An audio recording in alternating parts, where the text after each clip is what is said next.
लोग ऐसे हैं देश में जो अगर तय कर ले सरकार गिरनी है, सरकार एक दिन छोड़िए एक घंटा नहीं चल पाएगी साहब। कौन से दो लोग? एक तो नरेंद्र मोदी तय कर लें कि मुझे सरकार को नहीं चलाना, वो रिजाइन कर दें तो सरकार गिर जाएगी। दूसरे व्यक्ति कौन है? दूसरे हैं राहुल गांधी। अगर राहुल गांधी तय कर लें, वो अपने उसूलों से थोड़ा समझौता कर लें, वो ऑपरेशन लोटस की तरह ऑपरेशन पंजा चला दें, सरकार एक घंटा नहीं टिक पाएगी साहब। लेकिन अभी वो ऐसा करने के मूड में नहीं है। और क्यों नहीं गिराना चाहते उसके मैं कारण बताता हूं। 3-4 कारण है। सबसे पहला कारण और सबसे बड़ा कारण है, उन्होंने एक बड़ा डिसीजन लिया। क्या? जो लोग भी कांग्रेस छोड़कर भारतीय जनता पार्टी में गए, अब उन्हें वापस नहीं लिया जाएगा। अगर वो आना भी चाहेंगे, जो कि वो कर रहे हैं, चुनाव के नतीजों के बाद ही उन्होंने कांग्रेस के पुराने नेताओं के साथ जो उनके संबंध थे उनसे संपर्क करना शुरू कर दिया। लेकिन राहुल गांधी जी ने बड़ा निर्णय ले लिया, अब उन्हें मौका नहीं दिया जाएगा, अब उन्हें नहीं आने दिया जाएगा। तो अब अगर वो अपने इस फैसले से वापस लेते हैं, इस फैसले को रिवर्ट करते हैं, तो जनता में गलत मैसेज जाएगा और कांग्रेस का कार्यकर्ता खुश है। और आप लोग जो समर्थक है राहुल गांधी जी का, जो आम जनता भी है जो मुझे सुन रहे, वो बताइए ईमानदारी से, क्या राहुल गांधी जी का यह फैसला सही था कि जो लोग मुश्किल दौर में पार्टी को छोड़कर गए, वो जब वापस आना चाहते हैं उन्हें मौका ना दिया जाए, उन्हें वापस ना लिया जाए? क्या ये सही फैसला है? यहां पता चल जाएगा कमेंट में कितने लोग बोलते हैं राहुल गांधी ने सही फैसला लिया है या उन्हें नहीं वापस लेना चाहिए। ये बात राहुल गांधी जी को पता है, तो इस कारण भी वो नहीं चाहते कि सरकार गिरे। दूसरा कारण क्या है? वो अपने फैसले से रिवर्ट करें।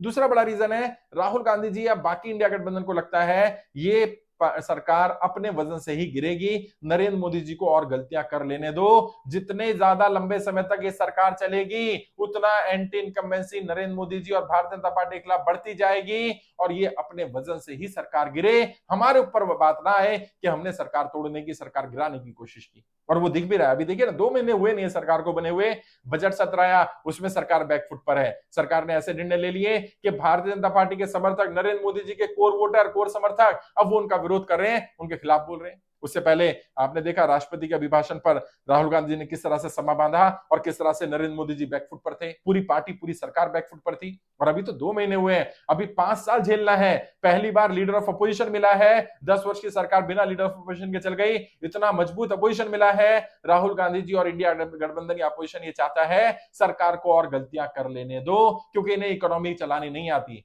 इन्हें बेरोजगारी पर काम करना नहीं आता, इन्हें युवाओं के लिए काम करना नहीं आता। और जितना ये हिंदू मुस्लिम करेंगे, जितना ये तोड़फोड़ करने की कोशिश करेंगे, जितना ये धर्मों के बारे में बात करेंगे, उतना भारतीय जनता पार्टी, नरेंद्र मोदी जी की छवि खराब होती जाएगी और ये सरकार अपने वजन से गिरे, हमें ना गिरानी पड़े। ये दूसरा कारण है। तीसरा बड़ा कारण है, जो कांग्रेस का थिंक टैंक है, रणनीतिकार है, वो देख रहे हैं कि राहुल गांधी जी के लिए सीखने का बड़ा बढ़िया अवसर है। पहली बार लीडर ऑफ अपोजिशन मिला राहुल गांधी जी, 99, और अब तो 2 लोग और जुड़ गए, 101 सीटें हो गई हैं और कई सीटें और आ जाएंगी, तो 102 के आसपास सीटें उनके पास हो जाएंगी। तो 102 सीटें या 100 सीटें लेने के बाद एक मजबूत नेता है, उन्हें लीडर ऑफ अपोजिशन का कमरा भी मिल गया है। अभी आपने देखा किसानों को बुलाया गया, तो उन्होंने सदन में ही बुला लिया किसानों को, क्या आप सदन में आइए। अच्छा, सदन में मतलब उनका संसद भवन के अंदर परिसर में कमरा है, वहां पर क्या हुआ, खलबली मच गई, किसान आ रहे हैं, और वहां के सिक्योरिटी स्टाफ ने मना कर दिया, किसान अंदर आकर नहीं मिलेंगे। राहुल गांधी जी तुरंत मीडिया में आए, उन्होंने कहा भी मैंने किसानों से बुलाया था मिलने के लिए, किसान मिलना चाह रहे थे, मैंने बोला मेरे कमरे में आ जाओ। सरकार कह रही है क्योंकि वो किसान है, भारत के किसान भारत की संसद में नहीं आ सकते। कोई बात नहीं, मैं बाहर जाके मिल लूंगा, मुझे कोई फर्क नहीं पड़ता। इतना बोलना था कि तुरंत सब अलर्ट हो गए, और हो सकता है नरेंद्र मोदी जी का मैसेज आया हो, उन्होंने सिक्योरिटी ऑफिसर को बोला भाई ये क्या कर रहे हैं, तुरंत भेजिए, तुरंत किसानों को अंदर भेज दिया गया। यानी कि सरकार लगातार बैकफुट पर है। राहुल गांधी जी अच्छी बात कर रहे हैं, अच्छी तरह से ट्रेंड हो रहे हैं। जिस तरह से मीडिया में उन्होंने अपनी बात रखी, मीडिया ने, सबने तारीफ करी। जब मीडिया ने एक सवाल पूछ लिया कि भाई नीट के एग्जाम पर वो अपनी बात रख रहे थे, किसी ने पूछ लिया कि वो आरएसएस पर भी बैन हटा दिया मोदी जी ने, जो इंदिरा गांधी जी ने लगाया था कि सरकारी कर्मचारी आरएसएस की शाखा में नहीं जा सकते। राहुल गांधी ने बड़ा बढ़िया जवाब दिया, उन्होंने कहा देखिए अभी ना मैं नीट को लेकर के सीरियस हूं, मैं डाइवर्ट नहीं करना चाहता।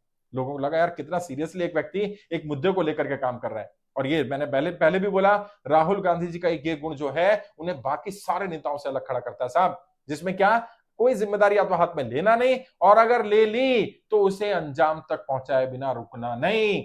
अब अगर किसानों का मुद्दा राहुल गांधी जी ने हाथ में ले लिया है तो एमएसपी की गारंटी का कानून बनवाकर छोड़ेंगे, वरना किसानों के मुद्दे पर सरकार गिर सकती है। सरकार गिरे, अपनी गलती से गिरे, अपने कर्मों से, अपने कुकर्मों से गिरे, राहुल गांधी जी ये चाहते हैं। वरना अगर राहुल गांधी जी चाहें, सरकार 1 घंटा नहीं चलेगी साहब। किसी और वीडियो में बताऊंगा विस्तार से कि मैं ऐसा क्यों कह रहा हूं कि राहुल गांधी जी सरकार गिरवा सकते हैं, उनके पास ये पावर है, वो काम करना नहीं चाहते, करना आता है उन्हें। किसी और वीडियो में इस पर विस्तार से बात करूंगा।